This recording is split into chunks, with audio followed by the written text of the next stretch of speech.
एक गांव में सास बहू रहती थी। एक दिन किसी बात को लेकर दोनों में झगड़ा हो गया। बहू ने मन ही मन ठान लिया कि सास को मजा चखा के रहूंगी। 1-2 दिन का टाइम लिया और बहू बीमारी का बहाना करके सो गई। 1-2 दिन तक खाना नहीं बना, दर्द से कहरा रही थी। पति जब पास में पहुंचा और बोला क्या हुआ, तो पत्नी रोने लगी कि मेरा अंतिम समय आ गया। पति बोला ऐसा क्या हुआ? पत्नी बोली ये बीमारी तो मेरे शुरू से ही है। मेरे को किसी ने मेरे पीहर में बताया था कि जब तुम्हारी शादी हो जाएगी और तुम्हारी सास गधे पे चढ़ के आएगी, मुंह काला करके, सर मुंडन करवा के, और वो तुम्हें पानी का लोटा देगी, वो पानी अगर तुम पियोगी तो ये बीमारी कटेगी। पति बोला बस इतनी सी बात, मैं तुम्हारे लिए कुछ भी कर सकता हूँ, तुम मेरे घर की लक्ष्मी हो। पति ने वैसा ही किया। पति अपने ससुराल पहुंचा, अपनी सास के पास जाके उदास होकर बैठ गया। सास बोली जवाई जी क्या हुआ, आप इतने उदास क्यों हो? पति रोने लगा और बोला आपकी बेटी का अंतिम समय आ गया। सास बोली ऐसा क्या हुआ, क्या बीमारी लगी है? पति बोला डॉक्टरों वाली बीमारी नहीं है, उसे कुछ और ही तकलीफ है। सास बोली बताओ जवाई जी, मैं कुछ कर सकती हूँ?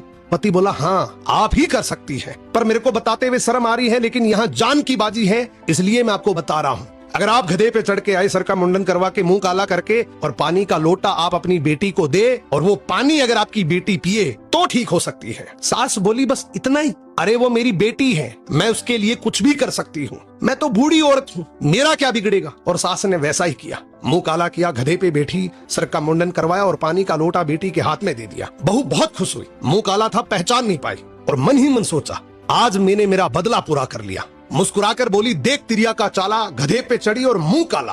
पति भी बहुत होशियार था, वो भी मुस्कुराकर बोला देख मर्द की फेरी, माँ तेरी के मेरी। कहने का मतलब बस इतना सा है कि हर पति भोला नहीं होता, घर में शांति बनी रहे इसलिए भोला बन के रहता है। याद रखना अगर दूसरों का बुरा सोचोगे तो एक दिन वो बुरा तुम्हारे साथ ही होगा।